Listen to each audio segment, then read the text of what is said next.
नमस्कार मित्रों, राजस्थान की हस्तकला चल रही है और आज की क्लास में अपन जानेंगे राजस्थान की हस्तकला के संदर्भ में।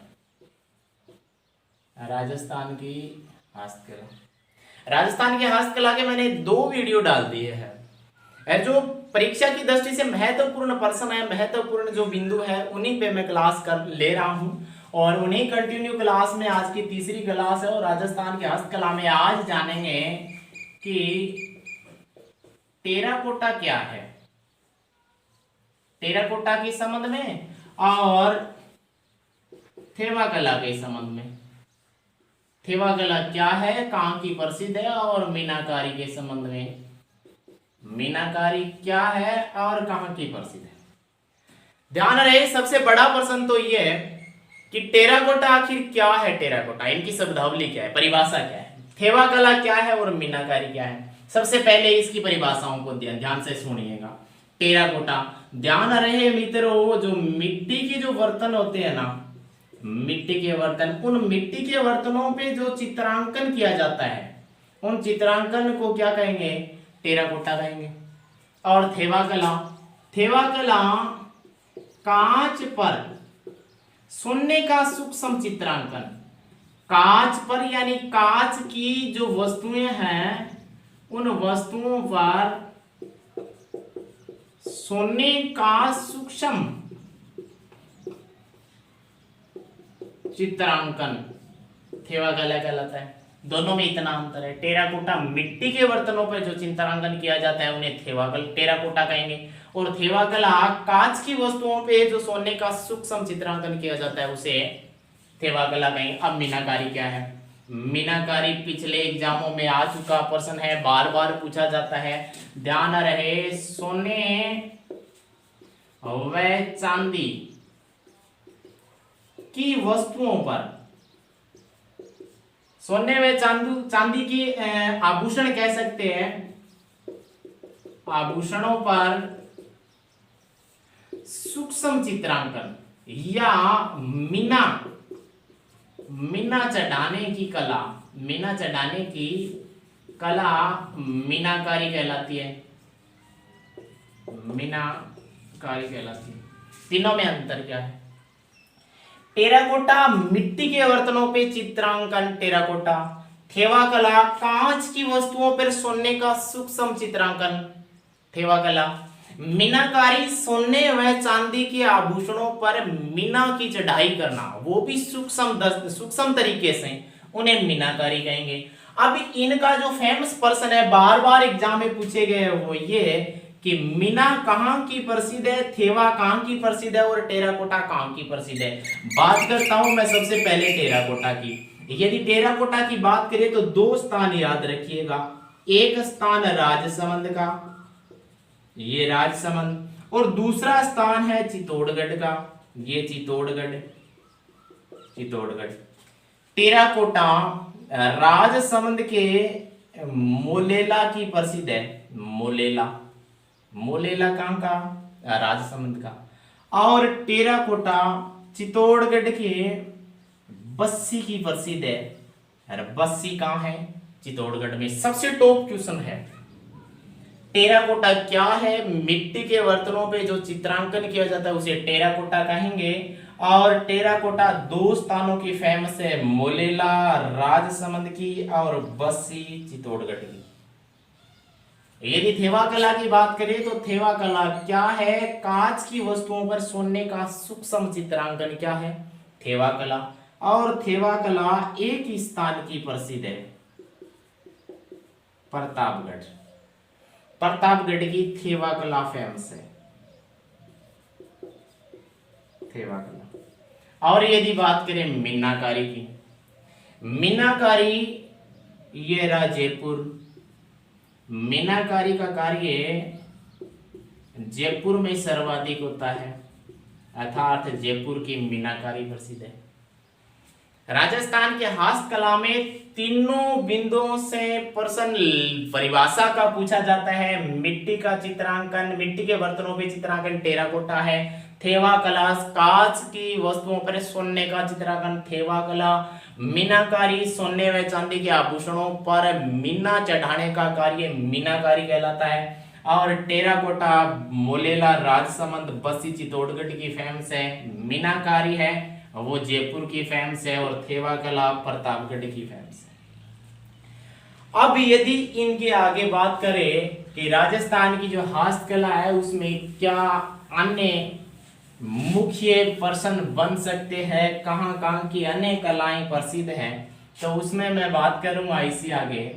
छोटे छोटे कार्य है, पहले तो उसको ही देख लेते हैं। ये राजस्थान का मैप है, उनमें ये जो जैसलमेर का क्षेत्र है, जैसलमेर की मिरर वर्क की कला है ना, मिरर वर्क का कार्य कहां का फेमस है, तो बता दीजिएगा जैसलमेर का है। और एक स्थान अपना यहाँ नाथ द्वारा में, नाथ द्वारा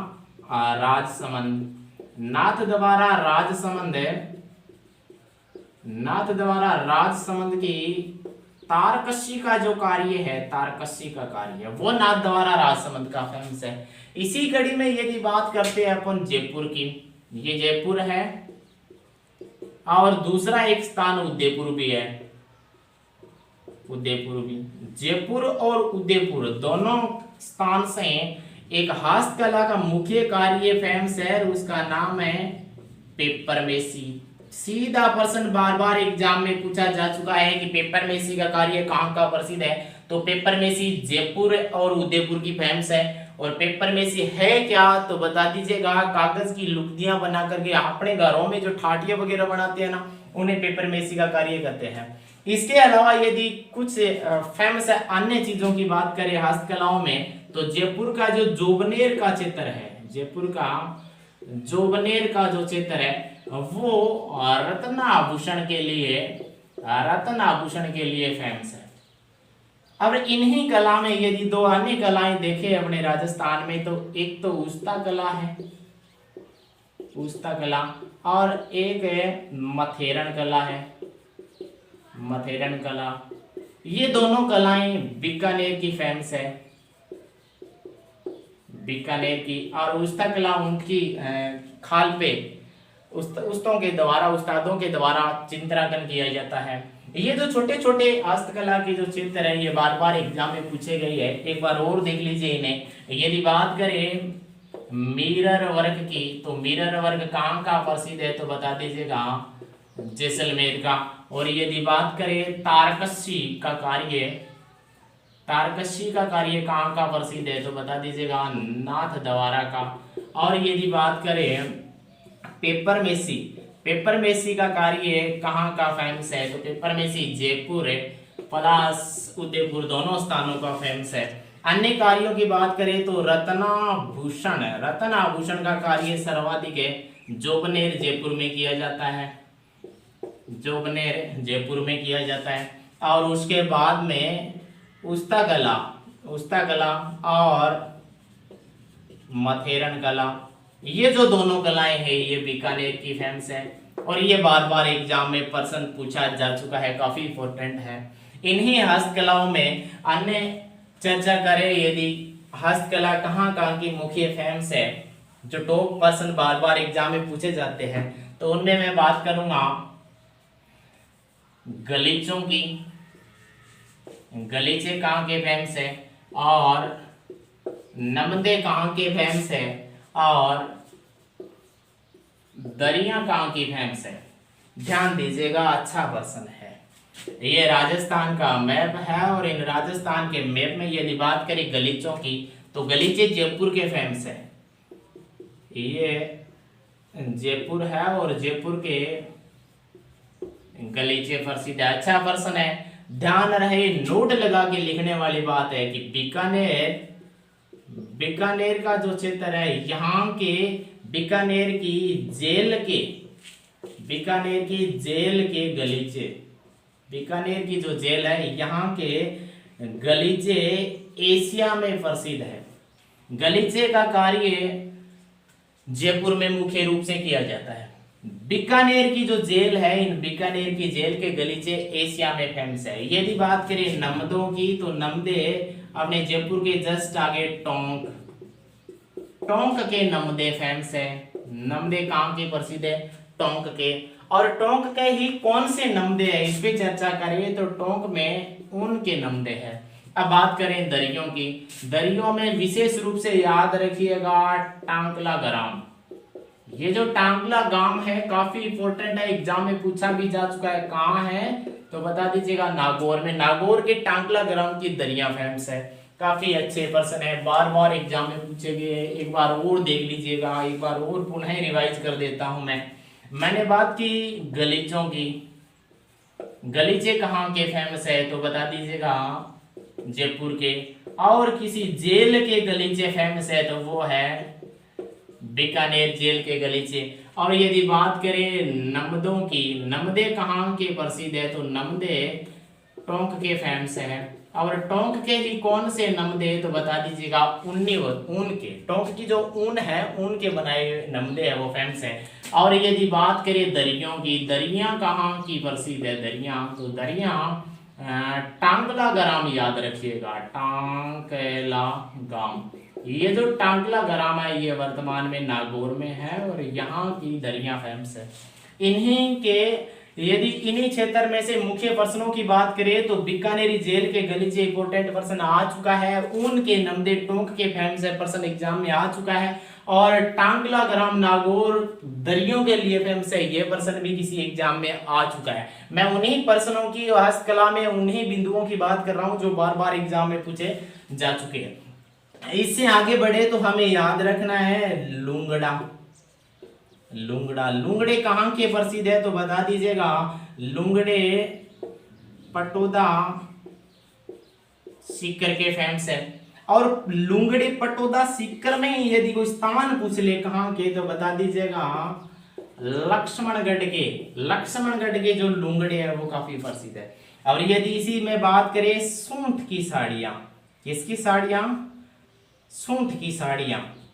ये जो सूंठ की साड़ियां ये कहाँ की प्रसिद्ध है? सूंठ की साड़ियां काफी इंपोर्टेंट प्रश्न है, जेल प्रेरी में पूछा जा चुका है। सूंठ की साड़ियां हैं वो जोबनेर जयपुर की है, जोबनेर जयपुर की प्रसिद्ध है। मैंने छोटे छोटे क्वेश्चन बस बताए हैं, काफी इंपोर्टेंट प्रश्न है। देखिएगा एक बार पुनः। गलीचे जयपुर के फेमस है, बीकानेरी जेल के गलीचे एशिया में फेमस है, नमदे टोंक के ऊन के नमदे टोंक के फेमस है। दरिया कहाँ की प्रसिद्ध है तो बता दीजिएगा कि टांकला ग्राम नागौर की फेमस है। और लुंगड़ा की बात करें तो ये पटोदा सीकर के फेमस है। विशेष स्थान की बात करें तो सीकर में लक्ष्मणगढ़ का जो क्षेत्र है वहां के लुंगड़े फेमस है। सूंठ की जो साड़ियां होती है, सूंठ की साड़ियां वो जोबनेर जयपुर की फेमस है। चलिए आगे बात करते हैं। अब यदि इन विशेष स्थानों से या सूंठ की साड़ियों की बात चल रही है तो मैं बात करूंगा मसूरिया साड़ियों की। मसूरिया साड़ियां, ये मसूरिया साड़ियां कहाँ की फेमस है? मसूरिया साड़ियां को कोटा साड़ियां भी कहते हैं। और इन्हीं मसूरिया साड़ियों को नोट लगा के लिखिएगा, इंपॉर्टेंट पर्सन है। इन्हें राजस्थान की बनारस की साड़ी कहते हैं। राजस्थान की बनारस की साड़ियों के नाम से फेमस है मसूरिया की साड़ियां। क्यों फेमस है? क्योंकि 1761 ईस्वी में कोटा का जो महाराजा था, कोटा का महाराजा उस समय कोटा का प्रधानमंत्री पीएम था और नाम था झाला जालिम सिंह। झाला जालिम सिंह ने 1761 ईस्वी में मैसूर से फेमस बुनकरों को बुलाया था और बुला करके कोटा के बाजार में और जो साड़ियों का प्रचलन करवाया।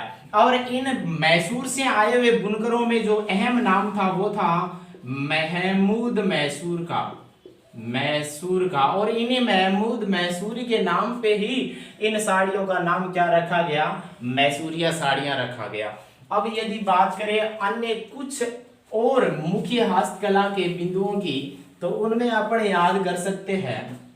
एक बात तो ये ध्यान रखिएगा, ये जो मैसूरिया साड़ी थी इसका प्रश्न एक बढ़िया और बन सकता है। मैसूरिया साड़ी, इनका बढ़िया प्रश्न ये बन सकता है कि राजस्थान की पूर्व सीएम याद होगा वसुंधरा राजे, वसुंधरा ने ये राजस्थान पुलिस भर्ती में भी प्रश्न पूछा जा चुका है। मैसूरिया साड़ी को पूर्व राजस्थान की पूर्व सीएम वसुंधरा राजे ने पहन करके मॉडलिंग की थी। और उस समय जब मॉडलिंग की थी तो यूएनओ ने 2007 में वसुंधरा को वुमेन टुगेदर